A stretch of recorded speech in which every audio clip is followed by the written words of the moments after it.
Assalamualaikum warahmatullahi wabarakatuh.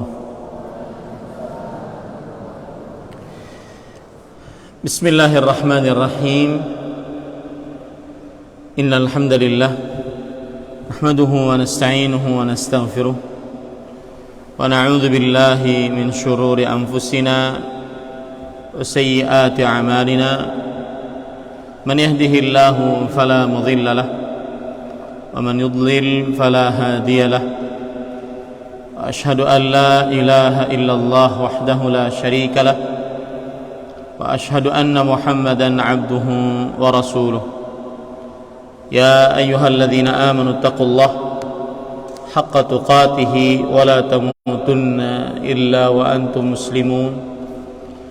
يا أيها الناس اتقوا ربكم الذي خلقكم من نفس واحدة وخلق منها زوجها وبث منهما رجالا كثيرا ونساء واتقوا الله الذي تساءلون به والأرحام إن الله كان عليكم رقيبا.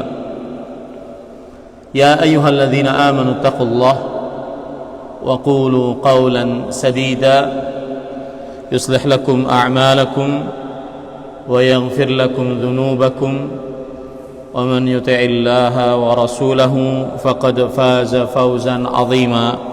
أما بعد فإن أصدق الحديث كتاب الله وأحسن الهدي هدي محمد صلى الله عليه وعلى آله وسلم وشر الأمور محدثاتها وكل محدثة بدعة وكل بدعة ضلالة wa kulla dhalalatin finnar. Alhamdulillah, kita bersyukur pada Allah Subhanahu wa taala pada hari ini Senin malam Selasa kita kembali dimudahkan oleh Allah Subhanahu wa taala untuk duduk bersama di Masjid Umar bin Khattab, Pesantren Intan Ilmu Barito Kuala, Kalimantan Selatan, Senin malam Selasa 8 Rabiul Akhir 1442 Hijriah, untuk mengkaji kembali kitab Al-Firqah An-Najiyah wa Ta'ifah Al-Mansurah atau Minhaj Al-Firqah An-Najiyah wa Ta'ifah Al-Mansurah, yang ditulis oleh Fadilatul Syekh Muhammad bin Jamil Zainu rahimahullahu ta'ala, yang sudah diterjemahkan dengan bahasa Indonesia Jalan Golongan yang Selamat. Salawat dan salam semoga selalu Allah berikan kepada Nabi kita Muhammad sallallahu alaihi wa ala alihi wasallam, pada keluarga beliau, para sahabat, serta orang-orang yang mengikuti beliau sampai hari kiamat kelak. Dengan nama-nama Allah yang husna dan sifat-sifatnya yang ulia, kita berdoa, Allahumma inna nas'aluka ilman nafi'an wa rizqan tayyiban wa amalan mutaqabbala. Allahumma anfa'na bima 'allamtana wa 'allimna ma yanfa'una wa zidna ilman. Allahumma inna na'udzubika min ilmin la yanfa' wa min qalbin la yakhsha' wa min nafsin la tashba' wa min du'ain la yusma'. Allahumma amin.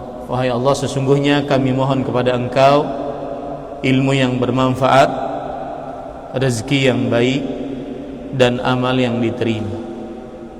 Wahai Allah, berikanlah manfaat dari ilmu yang Engkau ajarkan kepada kami, dan ajarkanlah kepada kami ilmu yang bermanfaat, dan tambahkanlah kepada kami ilmu. Wahai Allah, kami berlindung kepadamu dari ilmu yang tidak bermanfaat, dari hati yang tidak khusyuk, dari jiwa yang tidak pernah puas, dan dari doa yang tidak dikabulkan. Allahumma amin. Ahibati talabah, hafizakumullah, para santri-santri sekalian yang saya cintai karena Allah, wa kadzalika al-ustadz al-asatidz al-musyrifin, ustadz musyrif yang saya muliakan, kita sudah mempelajari bagian yang pertama yang disebutkan oleh penulis Al-Firqah An-Najiyah, golongan yang selamat. Sebelum kita memulai pelajaran baru, yaitu bagian yang kedua, saya akan bertanya pelajaran yang telah lalu, yaitu tentang poin ketiga sampai dengan kelima. Disebutkan dalam poin ketiga hadis Rasul sallallahu alaihi wasallam halaman 2, ala wa inna man qablakum min ahli alkitab iftaraqu ala 72 millah wa inna hadhihi almillah sataftariqu ala 73 sintani wa sab'una fin nar wa wahidatun fil jannah wa hiyal jamaah. Ketahuilah, sesungguhnya orang-orang sebelum kalian dari ahlul kitab. Siapa ahlul kitab? Nah, Fitri.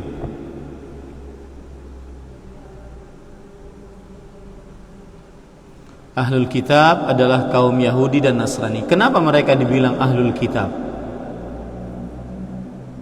Nah, oke.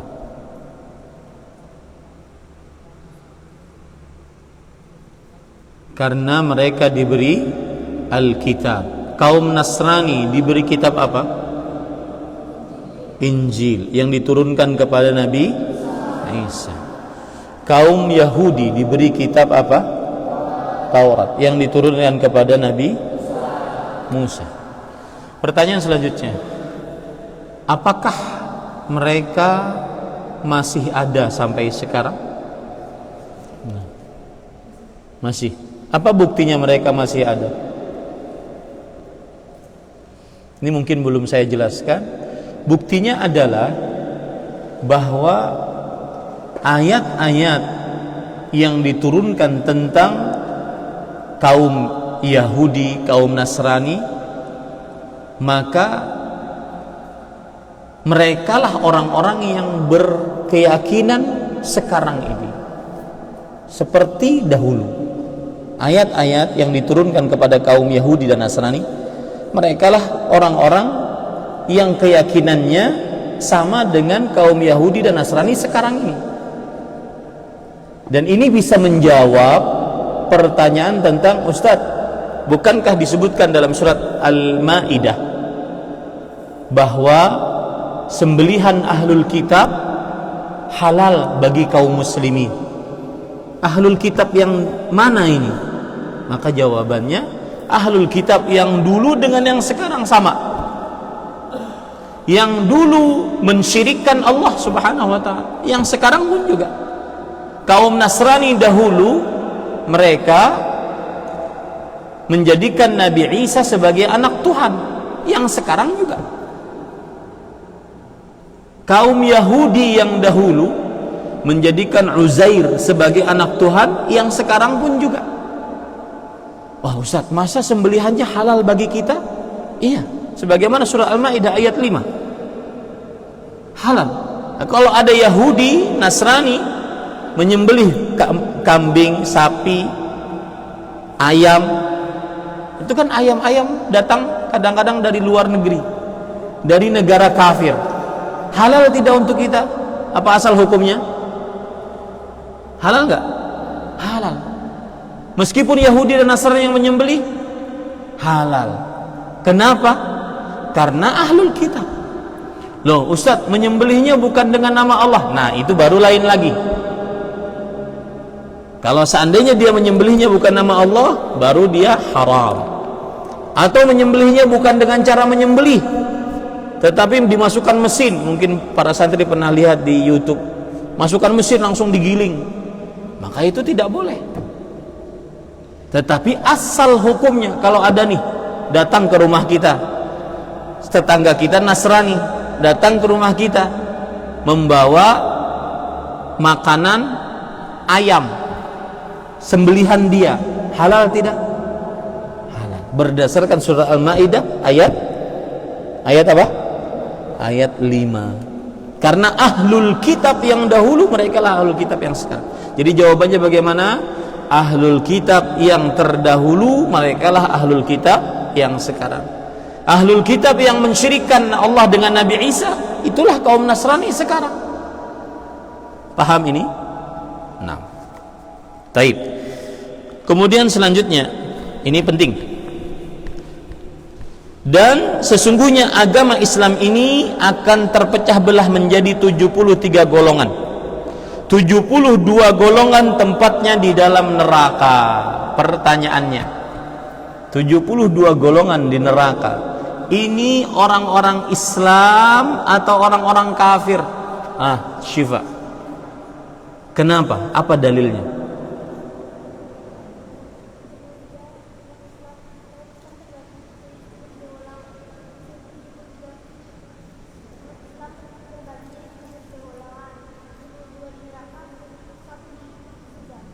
Taib, satu di surga. Apa dalil bahwasanya 72 ini orang Islam bukan orang kafir? Tadi yang banyak angkat tangan. Thabit. Al-musyrifun, ta'rifun antum? Naam.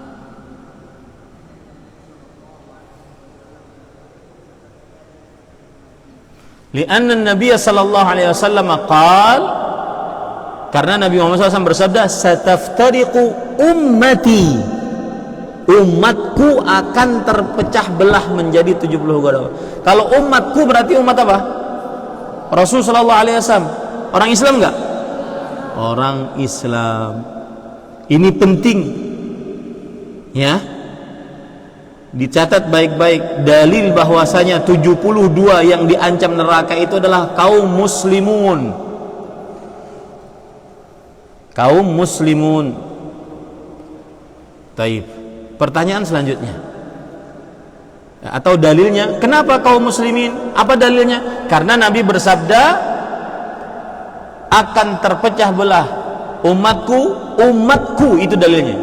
Umatku menjadi berapa golongan? 73 golongan. Jadi dalilnya kata-kata umatku. Ini penting.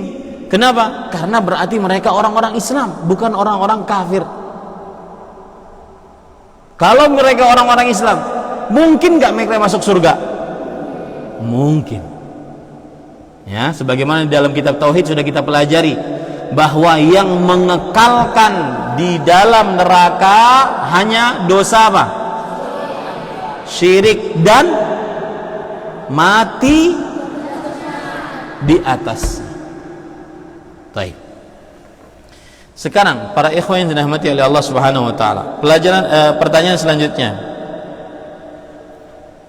Kenapa mereka 72 ini diancam masuk neraka? Naam, Habibi.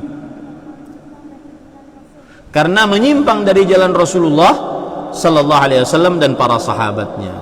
Pertanyaan selanjutnya, di sini disebutkan, dan satu golongan di dalam surga yaitu al-jamaah. Apa makna al-jamaah? Ada dua saya sebutkan. Fadil.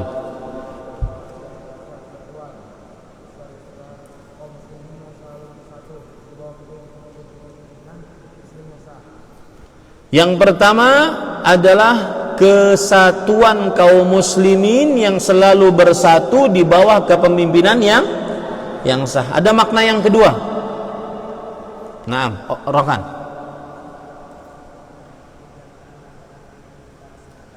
Orang-orang yang mengikuti kesatuan para sahabat.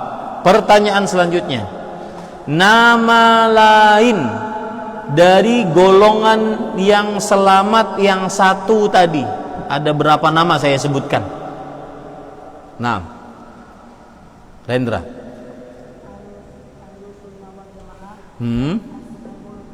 Ashabul hadis.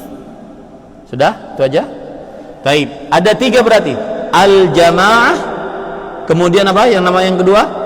Ahlus sunnah wal jamaah. Yang ketiga? Ashabul hadis. Taib. Kemudian pertanyaan dari nomor 5. Pertanyaan dari nomor 5. Ibnu Mas'ud meriwayatkan, khatta lana Rasulullah sallallahu alaihi wasallam khattan bi yadihi thumma qala hadza sabilullah mustaqiman wa khatta khututan an yaminihi wa shimalihi thumma qala hadhihi as-subul laysa minha sabilun illa alaihi syaitan yad'u ilaihi thumma qara qawluhu ta'ala wa anna hadza sirati mustaqiman fattabi'uhu wa la tattabi'u as-subula fatafarraqa bikum an sabili dzalikum wasaqakum bihi la'allakum tattaqun. Rasulullah SAW membuat garis dengan tangannya lalu bersabda, ini jalan Allah yang lurus. Apa yang santri bisa ambil pelajaran dari hadis ini? Irwan.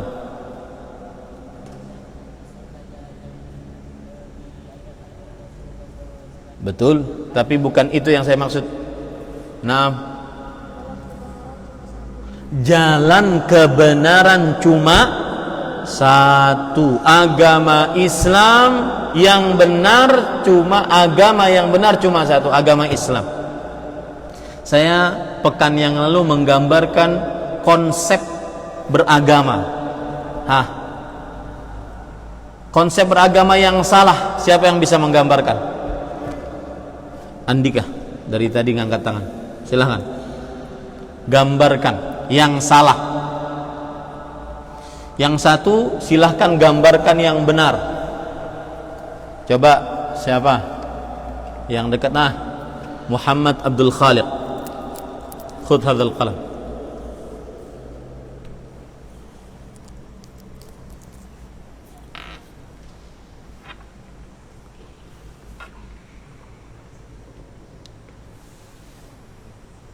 Ya, di tengah apa? Saya pernah menuliskan sistem piramida ini dianut oleh kaum liberal. Semua agama sama, jalannya aja beda. Kalau mau menuju pesantren Tanimmu bisa dari Handil Bakti, bisa dari Pematang, bisa dari Banjarbaru, bisa dari Kapuas. Seluruhnya menuju satu ke Intan Ilmu. Paham? Seluruhnya menuju satu titik kebenaran. Tulis itu. Kebenaran. Titik kebenaran. Ada jalan Yahudi, jalan Nasrani, jalan Islam yang paling dekat. Jalan Konghucu, Buddha, Hindu.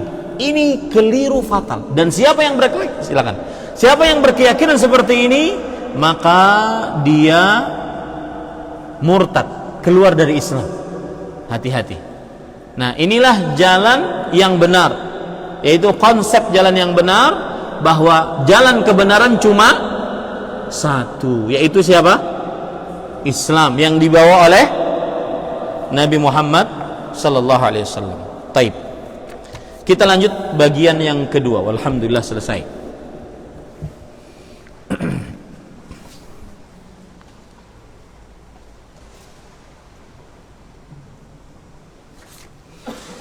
Bagian yang kedua, ana aqra bil lugha al arabiyyah wa al qari'. Intabih. Minhajul firqatin najiyah. Naam. Manhaj, jalan golongan yang selamat. Lihat kata-kata manhaj. Artinya secara bahasa, tulis. Arti manhaj secara bahasa, at-tariqul wadih, jalan yang terang. Arti manhaj secara bahasa, jalan yang terang. Jalan yang terang. Terang. Jalan yang terang. Adapun arti manhaj secara istilah syariat adalah tata cara beragama seorang muslim. Yarhamukallah. Tata cara beragama seorang muslim, baik di dalam perkara akidah tata cara beragama seorang muslim baik dalam perkara akidah, yaitu keyakinan hati, atau ibadah, yaitu pengabdian kepada Allah Subhanahu wa taala, atau muamalah, yaitu hubungan sosial antara sesama manusia, atau akhlak dan adab, perbuatan-perbuatan yang baik. Saya ulangi, manhaj secara istilah syariat adalah tata cara beragama, tata cara beragama baik yang berkaitan dengan akidah, yaitu keyakinan hati, bagaimana keyakinan hati kita yang diatur oleh agama Islam, beriman kepada Allah, beriman kepada kitab-kitabnya, beriman kepada para rasul, beriman kepada para malaikat, beriman kepada hari akhir, beriman kepada qada dan qadar. Ini masalah akidah yang berkaitan dengan hati, keyakinan hati. Atau masalah ibadah yang berkaitan dengan pengabdian diri kepada Allah, salat, puasa, zakat, haji, baca Quran, berdoa, berzikir, ya. Atau yang berkaitan dengan muamalah, hubungan sosial antar sesama manusia, diatur dalam agama Islam. Nah, tata cara pengaturan itulah yang disebut dengan apa? Manhaj. Apa istilahnya? Manhaj. Coba qulu sawiyan. Manhajun. Itulah manhaj. Tata cara beragama baik dalam akidah, ibadah, muamalah, atau adab dan akhlak. Adab dan akhlak. Naam. Kemudian qala al-musannif rahimahullah, al-firqatun najiyah hiya allati taltazimu minhaja Rasulillah sallallahu alaihi wasallam fi hayatihi wa minhaja ashabihi min ba'dihi wa huwa al-Qur'anul Karim alladhi anzalahu Allah ala rasulih wa bayyanahu li sahabatihi fi ahadithi sahihah wa amara al-muslimina bitamassuki bihima faqala taraktu fikum syai'ain lan tadhillu ba'dahuma kitab Allah wa sunnati wa lan yaftariqa hatta yarida alayya al-hawd sahahahu al-Albani fil Jami'. Nah. 1. Golongan yang selamat ialah golongan yang setia berpegang teguh kepada manhaj Rasulullah sallallahu alaihi wasallam dalam hidupnya dan manhaj para sahabat sesudahnya, yaitu kitab suci Al-Qur'an yang diturunkan Allah kepada Rasulnya, yang beliau jelaskan kepada para sahabatnya dalam hadis-hadis sahih. Beliau memerintahkan umat Islam agar berpegang teguh kepada keduanya. Taraktu fiikum syai'aini lan tadhillu ba'dahuma kitab Allah wa sunnati wa lan yatafarraqu hatta yarida 'alayya al-hawd. Aku tinggalkan padamu dua perkara, kalian tidak akan tersesat apabila berpegang teguh kepada keduanya, yaitu kitab Allah dan sunnahku. Keduanya tidak akan berpisah sehingga mendatangiku di telaga Al-Kausar untuk mengucapkan terima kasih. Disahihkan Al-Albani dalam kitab Sahih Al-Jami'. Ini tata cara beragama yang pertama, yaitu berpegang teguh kepada Al-Quran dan Sunnah, yang dijadikan sandaran dalam berhukum adalah Al-Quran dan Sunnah. Itu tata cara golongan yang selamat yang pertama, yaitu menjadikan sandarannya Al-Quran dan Sunnah, Al-Quran dan Sunnah Rasulullah sallallahu alaihi wasallam.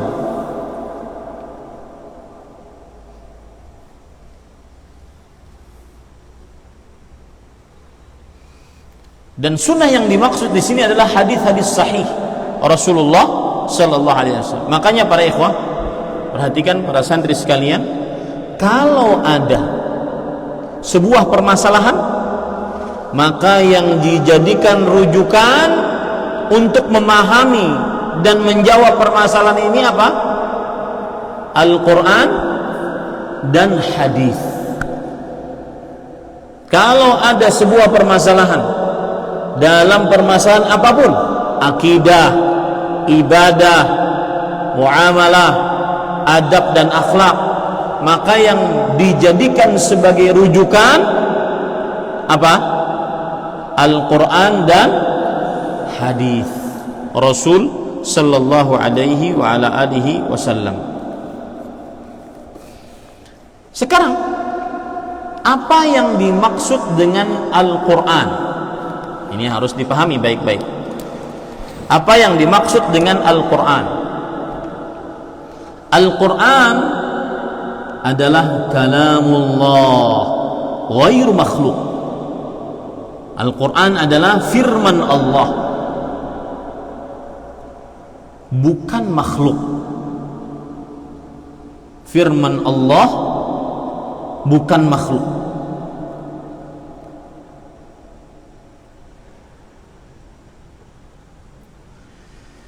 Yang dinukilkan secara turun-temurun, yang dinukilkan secara turun-temurun, yang dinukilkan secara turun-temurun. Antum di depan kurang mendengar ya? Kalau di belakang jelas nggak? Hah? Di depan kurangnya. Yang dinukilkan secara turun-temurun.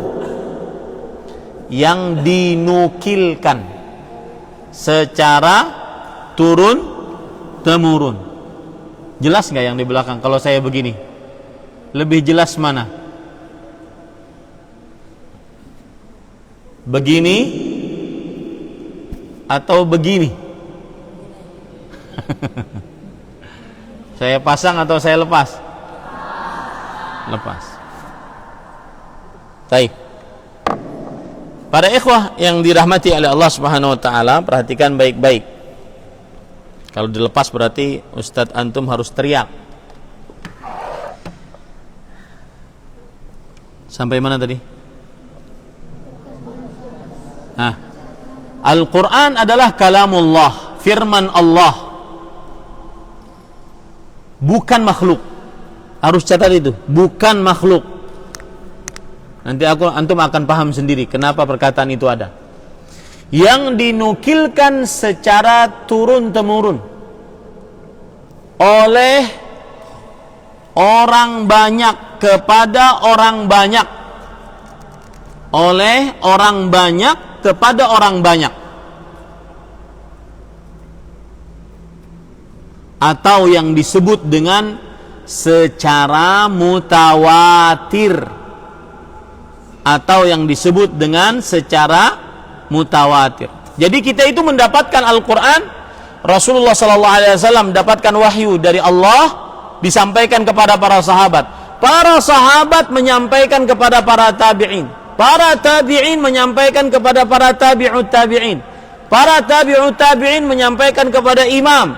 Imam-imam menyampaikan kepada terus sampai kita. Sampai akhirnya menjadi buku, itulah Al-Quran. Paham ini? Baik. Itu yang harus dijadikan sebagai rujukan. Golongan yang selamat adalah golongan yang menjadikan Al-Quran sebagai rujukan hukum dan juga hadis. Apa itu hadis? Catat baik-baik. Hadis adalah kullu ma udhifa ila Nabi sallallahu alaihi wasallam min qaulin aw fi'lin aw sifatin aw taqririn aw sifatin khalqiyatin aw khuluqiyatin. Artinya, apa saja yang disandarkan kepada Rasulullah sallallahu alaihi wasallam,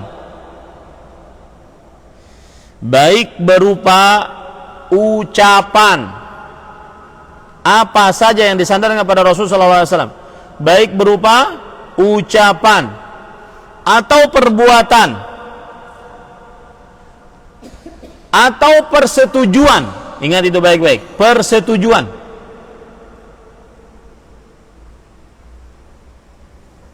atau sifat, baik sifat jasmani atau sifat akhlak,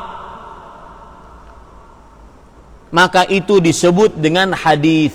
Saya ulangi, hadis adalah apa saja yang disandarkan kepada Rasulullah sallallahu alaihi wasallam,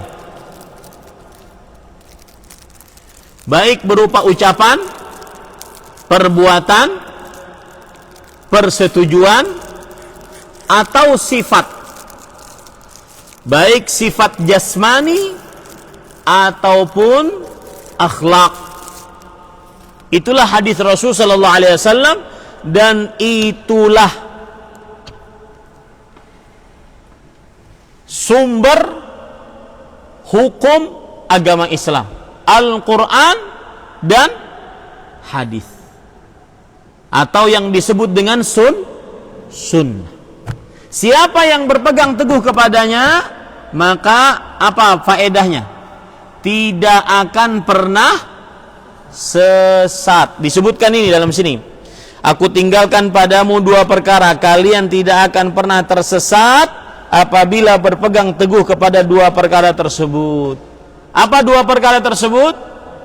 Al-Quran dan hadis.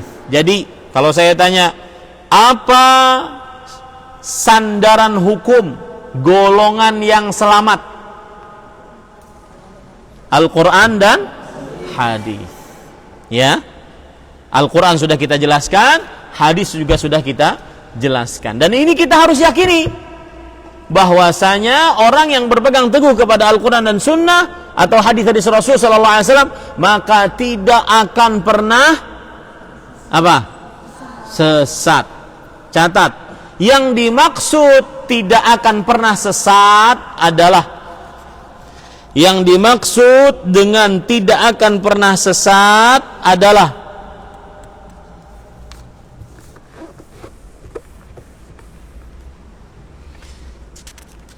yaitu menyimpang dari jalan yang lurus.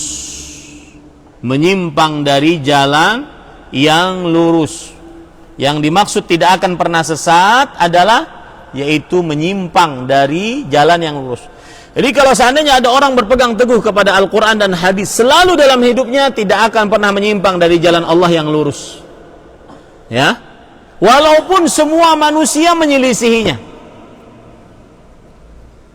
dia tetap saja berpegang teguh kepada hadis, kepada Al-Quran, maka dia tetap selalu berada di jalan yang lurus. Nah, kemudian lihat di situ, keduanya tidak akan berpisah sehingga mendatangiku di telaga. Poin yang patut diperhatikan baik-baik. Perhatikan, jangan sampai lupa. Kedua-duanya harus bersatu. Tidak boleh memakai Al-Quran, hadisnya ditinggal. Tidak boleh hadis dipakai, Qurannya ditinggal. Itu garis bawahi baik-baik. Kedua-duanya harus bersatu antara Al-Quran dan hadis. Kedua-duanya harus bersatu antara Al-Quran dan hadis. Karena Nabi Muhammad sallallahu alaihi wasallam bahwasanya akan ada umatku yang dia begini. Kemudian kalau ada hadis Rasul datang, maka dia katakan, kalau kami dapatkan sesuai dengan Al-Quran, kami terima hadis tersebut. Kalau kami dapatkan tidak ada di dalam Al-Quran, kami tolak hadis tersebut. Ada orang-orang seperti itu yang cuma memakai Al-Quran dan meninggalkan hadis-hadis Rasulullah sallallahu alaihi wasallam. Ini tidak bisa. Dua-duanya harus bersatu. Tidak boleh dipakai Al-Quran saja, ditinggalkan hadis Rasul. Tidak boleh pakai hadis saja, ditinggalkan Al-Quran, nggak boleh. Coba sekarang, kenapa tidak boleh kita memakai Al-Quran saja? Siapa yang bisa jawab? Kenapa kita tidak boleh memakai Al-Quran saja? Nah,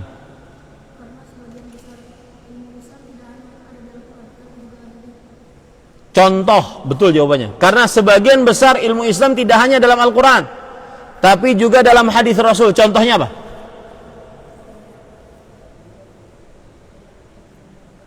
Kita tadi habis sholat apa? Hah? Sholat maghrib. Ada nggak dalam Al-Quran? Tata cara sujud. Ada? Tata cara ruku. Ada? Dapat di mana itu? Maka kalau ada orang berkata, sudahlah kita pakai Al-Quran saja, hadis nggak usah. Maka jawab saja, bagaimana kamu sholat? Paham? Ya, catat baik-baik itu. Bahwasanya tidak boleh hanya memakai Al-Quran dan meninggalkan hadis, atau sebaliknya, tidak boleh memakai hadis dan meninggalkan Al-Quran. Naam, azan. Silahkan.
Ya, selesai nomor 1. Sekarang kita baca nomor 2. Qala al-musannifu rahimahullahu ta'ala, al-firqatun najiyatu ta'udu ila kalamillahi wa rasulihi hina at-tanazu' wal-ikhtilafi amalan biqawlihi ta'ala fa in tanaza'tum fi syai' farudduhu ila Allahi war Rasul in kuntum tu'minuna billahi wal yawmil akhir dzalika khairun wa ahsanu ta'wila. Suratun Nisa. Wa qala ta'ala fala wa rabbika la yu'minun hatta yuhakkimuka fima shajara bainahum thumma la yajidu fi anfusihim harajan mimma qadaita wa yusallimu taslima. Naam. Dua, golongan yang selamat akan kembali merujuk kepada firman Allah dan sabda Rasulnya tatkala terjadi perselisihan dan pertentangan di antara mereka sebagai realisasi dari firman Allah. Wa in tanaza'tum fi syai'in farudduhu ila Allah wa Rasulih in kuntum tu'minuna billahi wal yawmil akhir. Dzalika khairu wa ahsanu ta'wila. Kemudian, jika kamu berselisih tentang sesuatu, maka kembalikanlah ia kepada Allah, Al-Quran dan Rasul sunnahnya. Jika kamu benar-benar beriman kepada Allah dan hari kemudian, yang demikian itu lebih utama bagimu dan lebih baik akibatnya. Quran Surah An-Nisa ayat 29. Fala wa rabbika la yu'minuna hatta yuhaqqimuka fima shajara bainahum thumma la yajidu fi anfusihim harajan mimma qadaita wa yusallimu taslima. Maka demi Rabbmu, mereka pada hakikatnya tidak beriman hingga mereka menjadikan kamu hakim dalam perkara yang mereka perselisihkan. Kemudian mereka tidak merasa keberatan dalam hati mereka terhadap keputusan yang kamu berikan dan mereka menerima dengan sepenuhnya. Quran Surah An-Nisa ayat 65. Perhatikan baik-baik. Sekarang yang kedua. Kalau tadi yang pertama, tata cara beragama golongan yang selamat dari api neraka masuk ke dalam surga adalah apa yang pertama tadi? Menjadikan Al-Quran dan hadis sebagai sandaran hukum. Yang kedua, golongan yang selamat tata cara beragamanya adalah apabila terjadi perselisihan maka mereka mengembalikan kemana? Kepada Al-Quran dan hadis. Apabila terjadi perselisihan maka mereka mengembalikan kepada Al-Quran dan hadis. Itu tata cara beragama golongan yang selamat dari api neraka. Apa saja permasalahan? Akidah, ibadah, muamalah, tingkah laku, adab. Kalau terjadi perselisihan, maka dikembalikan kepada Al-Quran dan hadis. Misalkan saya beri contoh dalam perihal muamalah. Ini bekerja di sini boleh nggak ya? Maka kembalikan kepada Al-Quran dan hadis. Kira-kira di sini riba atau tidak ya? Kembalikan kepada Al-Quran dan hadis. Meyakini bahwasanya setelah Nabi Muhammad SAW ada Nabi lagi, boleh nggak ya? Kembalikan kepada Al-Quran dan hadis. Memakai jimat, pergi ke tukang sihir, tukang ramal, boleh tidak ya? Maka kembalikan kepada Al-Quran dan hadis. Ya, kembalikan kepada Al-Quran dan hadis.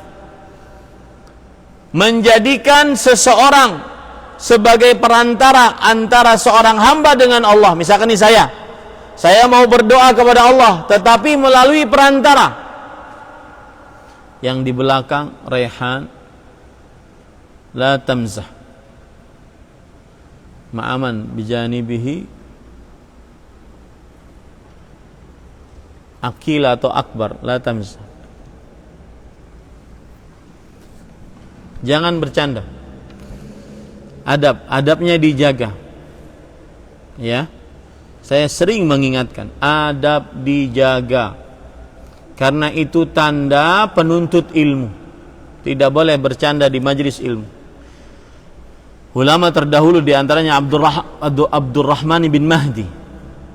Apabila ada orang yang senyum saja di majelis dia, beliau gagalkan majelisnya. Beliau tiadakan majelisnya. Beliau tutup majelisnya.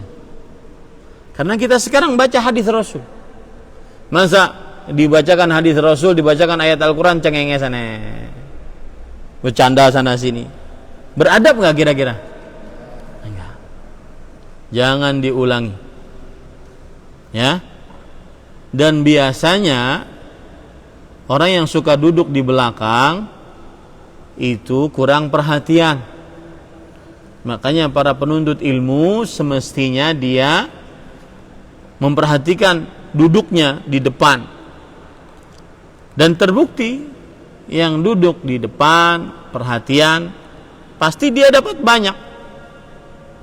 Hati-hati ya. Dan ini gangguan syaitan, mengganggu manusia agar ilmu tidak masuk. Ayat Al-Quran dan hadisnya tidak masuk. Coba, betapa pentingnya kita belajar ini sekarang. Karena kenapa? Karena kita ingin selamat dari neraka. Neraka itu kalau saya boleh ringkas, tempat penuh dengan siksaan yang tidak pernah bisa dibayangkan. Nah, kita akan selamat di situ. Kita ingin selamat dari situ. Masa kita cengengesan ingin selamat dari situ? Kan nggak bisa. Jangan diulang. Ya, jangan diulang lagi. Nah, perhatikan baik-baik. Sampai mana tadi? Sampai cengengesan. Karena ada yang mengganggu. Ya kan?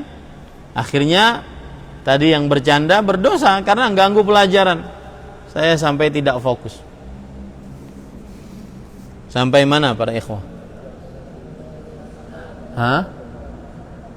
Apa? Al-Quran dan hadis Rasul sallallahu alaihi wasallam. Perhatikan baik-baik. Kalau seandainya ada perselisihan dalam hal apapun, akidah, misalkan, boleh nggak pergi ke tukang ramal? Tapi ramalannya benar. Ramalannya benar. Bahwasanya anak indigo meramal tahun 2020 akan terjadi kematian ini. Terjadi. Ya, terjadi. Boleh nggak percaya? Maka apa tugas kita? Kalau ingin selamat dari api neraka, kembali kepada Al-Quran dan hadis. Al-Qurannya melarang, hadisnya melarang. Sudah. Lalu kebenarannya bagaimana? Itu urusan dia. Yang penting Al-Quran saya melarang, hadis saya melarang. Paham ini para ikhwah? Itu contohnya. Kalau ada perselisihan, maka kembalikan kepada Al-Quran dan hadis. Golongan yang selamat akan kembali merujuk kepada firman Allah dan sabda Rasul sallallahu alaihi wasallam tatkala terjadi perselisihan dan pertentangan di antara mereka. Saya beri contoh yang lain lagi nih. Yang berkaitan dengan muamalah, hubungan sosial antar sesama manusia, antara rakyat dengan pemerintah. Ya. Orang bingung, hukum unjuk rasa, berdemo, sampai macam-macam. Maka boleh atau tidak terjadi perselisihan? Maka jawaban kita kembali kepada Al-Quran dan hadis. Begitu selalu dalam prinsip hidup kita, tata cara beragama kita seperti itu. Sebagai realisasi dari firman Allah surah An-Nisa ayat 59, kemudian jika kamu berselisih tentang sesuatu, lihat kata-kata sesuatu ini menunjukkan kepada keumuman. Garis bawahi itu baik-baik. Jika kamu berselisih terhadap sesuatu menunjukkan kepada keumuman, karena di situ ada kata nakirah, dan kata nakirah menunjukkan kepada keumuman. Maka kembalilah kepada Allah dan Rasulnya. Di situ sudah diterjemahkan kembali kepada Allah dalam kurung kepada apa? Al-Quran. Kembali kepada Rasul dalam kurung kembali kepada apa? Sunnah Nabi Muhammad SAW. Dan itu adalah penafsiran dari para ulama salaf. Di antaranya Imam Mujahid rahimahullah, beliau berkata, ai ila kitabillah wa sunnati rasulihi sallallahu alaihi wasallam. Maksudnya kembali kepada Allah dan Rasulnya adalah kembali kepada kitabullah, Al-Quran, dan kembali kepada sunnah Rasulullah, yaitu hadis-hadis Rasul sallallahu alaihi wasallam. Jika kamu benar-benar beriman, ini saya harus jelaskan dengan papan tulis karena ini penting sekali. Perhatikan baik-baik. Allah berfirman, in kuntum, apa di situ tulisannya? In kuntum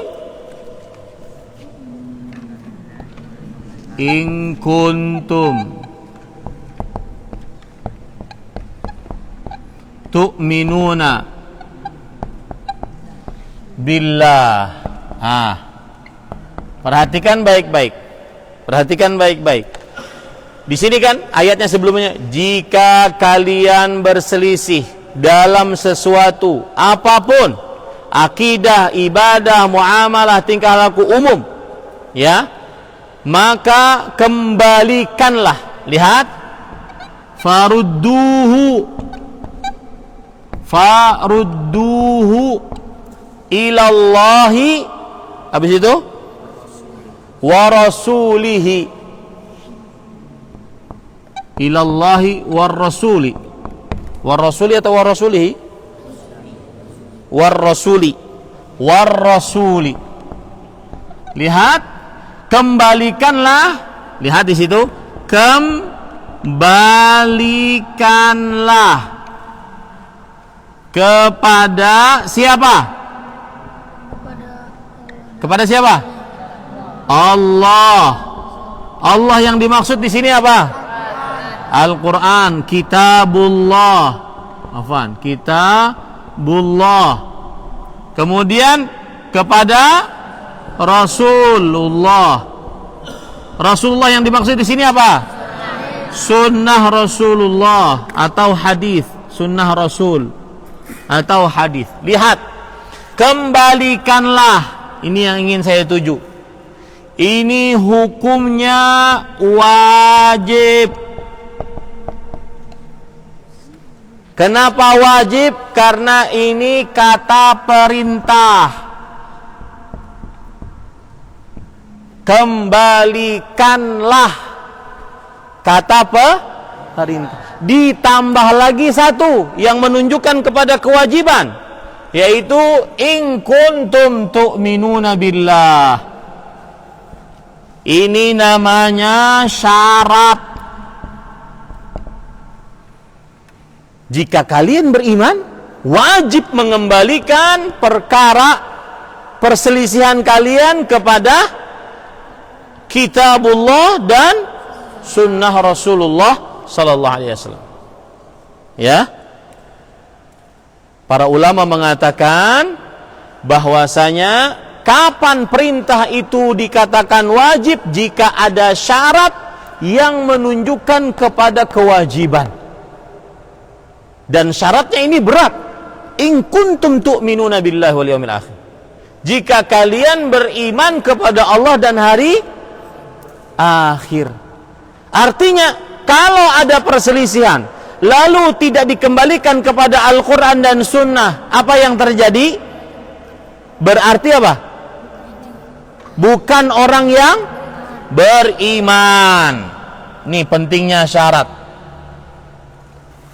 Ya. Kenapa Ustaz demikian? Karena di zaman sekarang kalau ada orang, menurut saya, pendapat saya, rasa-rasanya, logikanya, jadi bukan dikembalikan kepada apa? Al-Quran dan hadis. Ini catat baik-baik. Kata-kata kembalikanlah menunjukkan kepada perintah. Perintah menunjukkan kepada kewajiban. Cara mencatatnya begitu. Kata-kata rudduhu menunjukkan kepada, yang artinya kembalikanlah, menunjukkan kepada perintah. Saya hapus biar lebih jelas. Menunjukkan kepada perintah. Perintah menunjukkan kepada kewajiban. Dan salah satu juga yang menekankan kewajiban adalah adanya syarat iman. Siapa yang tidak mengembalikan kepada Al-Quran dan hadis, maka apa? Tidak beriman. Ini yang membuat kita harus kokoh, tegar. Coba antum kalau ada pertanyaan. Pertanyaannya sulit untuk dijawab. Kenapa? Karena kalau dilihat dari perasaan sulit. Saya beri contoh. Ustadz, ada seorang perempuan sudah mengumpulkan uang untuk berhaji. Untuk berhaji. Sebelum saya lanjutkan perkara ini, ada hadis Rasul, la tusafiril marah illa wa ma'adhi mahram. Tidak boleh bersafar seorang wanita kecuali bersamanya laki-laki yang menjadi mahramnya. Paham hadisnya ini? Perempuan tidak boleh bersafar jauh kecuali bersama laki-laki yang menjadi mahramnya, entah itu suaminya, bapaknya, kakeknya, anak laki-lakinya, kakaknya, adiknya yang laki-laki, pokoknya harus bersama laki-laki. Paham hadisnya? Nah, ini ada orang perempuan mengumpulkan uang, ingin berhaji, tapi tidak punya mahram. Dia kemudian bertanya kepada seorang ahli agama, Ustadz, saya sudah ngumpulin uang Ustadz, umur saya sekarang 50, insya Allah tahun ini saya bisa berangkat haji, cuma tidak ada mahram laki-laki. Boleh nggak saya pergi sendirian Ustadz? Kalau pakai perasaan, jawabnya bagaimana? Boleh atau tidak? Boleh. Kasihan, sudah ngumpulin uang, duitnya sudah ada. Tapi kalau kembali kepada Al-Quran dan hadis, maka bagaimana? Tidak boleh. Itu contohnya. Ya, harus kokoh, tegar. Ini contoh saja, bahwasanya harus kembali kepada Al-Quran dan hadis. Contoh yang lain lagi, yang sering antum dapati di masyarakat. Misalkan yang saya contohkan tadi, Ustadz, di Banjar ada kebakaran. Ternyata satu kampung kebakaran, cuma satu rumah gubuk kayu tidak kebakaran. Dan setelah diperiksa, di dalamnya ada wasituha. Paham wasituha? Pisau, mandau, keramat. Itulah yang dianggap menyelamatkan rumah tersebut. Percaya antum? Kenapa? Kita harus kembalikan kepada Al-Quran dan Sunnah. Ya, Al-Quran dan Sunnah menyatakan bahwasanya tidak ada yang mencipta dan mengatur berkuasa kecuali siapa? Allah. Allahu khaliqu kulli syai'. Allah pencipta segala sesuatu. Ustadz, beneran Ustadz, pisau itu yang keramat, yang bisa menyelamatkan rumah. Masa semuanya terbakar, yang satu tidak terbakar? Pisau itu yang menyelamatkan. Percaya kita? Tidak. Pahami ini para ikhwah? Itu maksudnya. Jika terjadi perselisihan, maka kembalikan kepada apa? Al-Quran dan hadis. Kemudian, maka Quran surat An-Nisa ayat 65, perhatikan. Maka demi Rabbmu, mereka pada hakikatnya tidak beriman hingga mereka menjadikan kamu hakim dalam perkara yang mereka perselisihkan. Kamu di sini adalah Rasulullah sallallahu alaihi wasallam. Catat itu baik-baik. Kamu di sini adalah Rasulullah sallallahu alaihi wasallam sebagai hakim dalam perkara yang mereka perselisihkan. Kemudian mereka tidak merasa keberatan hati mereka terhadap putusan yang kamu berikan. Mereka menerima dengan sepenuhnya. Saya beri contoh. Para sahabat ini contohnya hebat. Di peperangan Khaybar, ini misalkan ini malam nih, besok perang. Sekarang lapar. Kunna fi maja'ah, kata para sahabat. Kami benar-benar lapar seperti kalian sekarang, betul? Ya. Kami benar-benar lapar, kata para sahabat. Lalu setelah itu kami dapat keledai piaraan. Kami sembelih, kami masak, tinggal dibagi, sudah matang mau dibagi. Datang utusan Rasulullah sallallahu alaihi wasallam. Innallaha wa rasulahu yanhayanikum an luhumi humuril ahliyah. Allah dan Rasulnya melarang kalian makan daging keledai piaraan. Apa yang dilakukan oleh para sahabat? Coba tebak. Hah? Dibuang. Enggak ada. Ustadz lapar Ustadz. Udah, enggak ada. Hah? Enggak ada. Mereka lihat thumma la yajidu fi anfusihim harajan mimma qadait wa yusallimu taslima.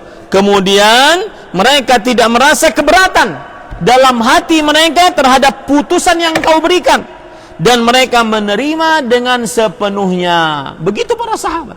Itu golongan yang selamat. Pantasan mereka diapakan oleh Allah? Diridai. Dalam surat Al-Bayyinah apa? Radhiyallahu anhum wa radu an. Allah meridai mereka dan mereka ridha kepada Allah Subhanahu wa taala. Ya, jadi contohnya itu peperangan Khaybar. Maka kata para sahabat, fa'akfa'naha, lalu kami balik, sudah selesai. Ketika ada diharamkan khamar di zaman para sahabat sebelum diharamkan, itu seperti orang minum teh. Kalau ada tamu yang disuguhkan apa biasanya? Teh, betul enggak? Nah, begitu dulu yang disuguhkan khamar, minuman keras. Para sahabat begitu dulu. Nah, lalu setelah turun diharamkannya minuman keras, maka mereka tuang minuman keras tersebut di jalan-jalan kota Madinah. Enggak ada mereka merasa berat. Wahai Rasulullah, segelas lagi ya? Enggak ada. Langsung dituang. Paham? Contoh yang lain lagi, yang ketiga. Ada seorang sahabat pakai emas, laki-laki. Lalu Rasul sallallahu alaihi wasallam mengambilnya, langsung dibuang. Langsung pergi Rasul sallallahu alaihi wasallam. Orang ini yang punya emas tadi dikatakan oleh temannya, ambil itu emas, jangan dipakai, tapi kamu jual atau kamu kasihkan hadiah. Maka apa kata orang ini? Aku tidak akan pernah mengambil yang sudah dibuang oleh Rasulullah sallallahu alaihi wasallam. Begitu iman. Begitu yang namanya golongan selamat. Fahim tum? Nah, alhamdulillah selesai pertemuan yang keempat. Ada yang ingin bertanya? Nah, Ardan. Ahatil mikrofon, aina mikrofon tsani? Setelah Ardan, siapa yang bertanya?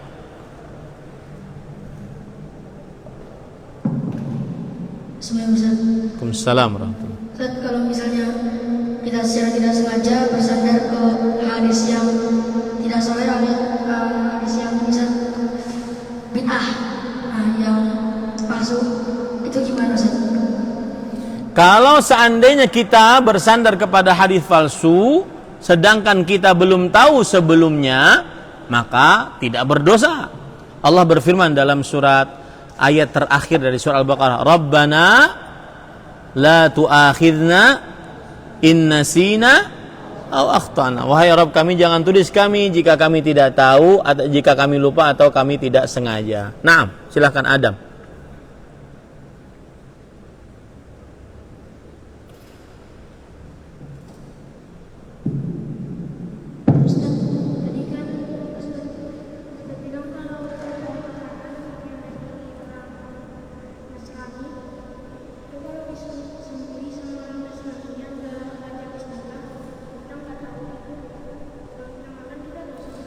Bagus pertanyaannya. Ada tetangga kita Nasrani sembelih ayam, lalu kasih hadiah kepada kita. Kita tidak tahu nih, orang Nasrani ketika menyembelih pakai bismillah atau pakai bismi Yesus.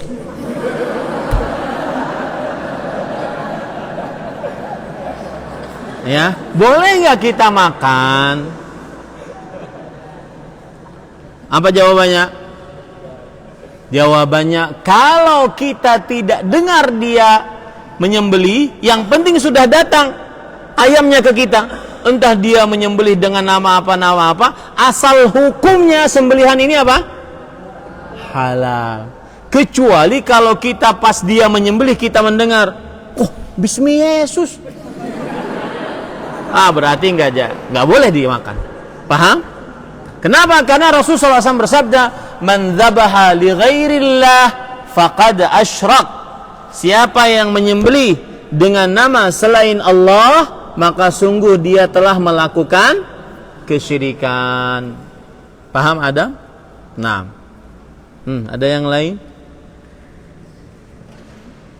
Antum fi maja'ah? Lapar sekali? Nah, khalas, ya Allah. في سؤال عندكم يا أيها المشرفون.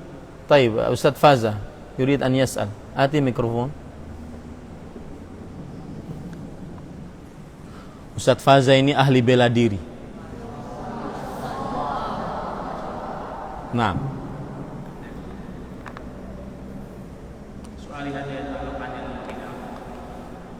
Kalau bidat hadis, kalau bidat hadis di anna kullu bidatin adalah nah. Bagi para ulama alladziina qalu bi anna al-Qur'an wa min bidat hasanah wa qalu yani bidah hasanah bidah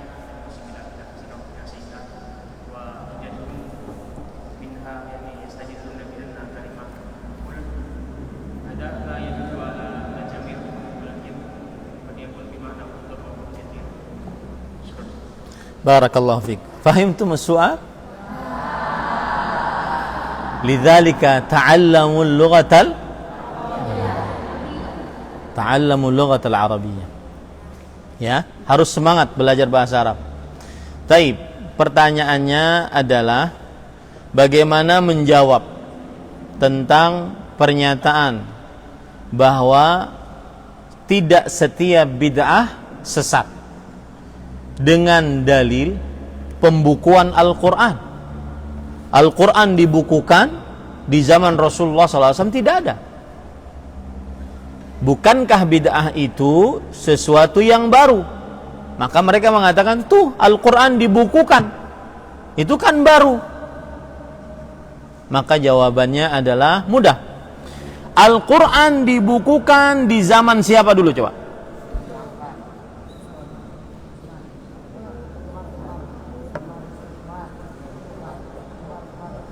Yang menjawab, angkat tangan. Yang menjawab, saya kasih hadiah.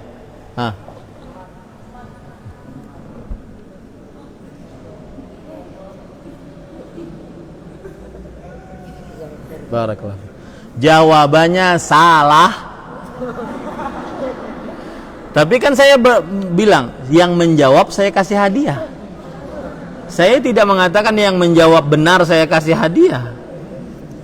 Yang menjawab saya kasih hadiah. Jawabannya apa tadi Mukhlas? Di zaman siapa? Umar. Yang benar adalah di zaman Abu Bakar. Kenapa dikumpulkan Al-Quran? Yang menjawab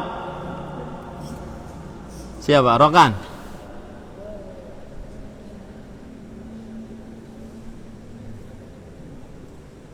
Ya, karena banyak ketika gini, Nabi Muhammad SAW meninggal, digantikan Abu Bakar. Di zaman Abu Bakar radhiyallahu an, banyak orang-orang yang murtad, banyak orang-orang yang tidak mau bayar zakat. Dua kelompok ini, yang murtad dan tidak mau bayar zakat. Semuanya diperangi oleh Abu Bakar As-Siddiq. Nah, ketika peperangan itulah banyak para ahli hafal Al-Quran meninggal dunia. Maka Umar bin Khattab memberikan pendapat, masukan, usulan bagaimana kalau Al-Quran dibukukan. Tetapi ini terjadi di zaman siapa? Abu Bakar As-Siddiq. Baik. Setelah itu dibukukan. Abu Bakar Siddiq radhiyallahu anhu asalnya tidak mau dibukukan. Setelah itu Allah Subhanahu wa taala memberikan keterangan hati untuk Abu Bakar Siddiq membukukan Al-Qur'an. Dan setelah itu, ini yang pentingnya, ini jawabannya. Setelah itu disepakati oleh seluruh sahabat. Dan Nabi Muhammad SAW bersabda, la tajtami'u ummati ala dhalalah. Umatku tidak akan bersepakat di dalam kesesatan. Fahimtum ya Syekh? Paham ya? Kalau ada yang mengatakan bahwa pembukuan Al-Quran bid'ah, maka kita katakan para sahabat bersepakat untuk mengumpulkan, dan kesepakatan para sahabat adalah apa?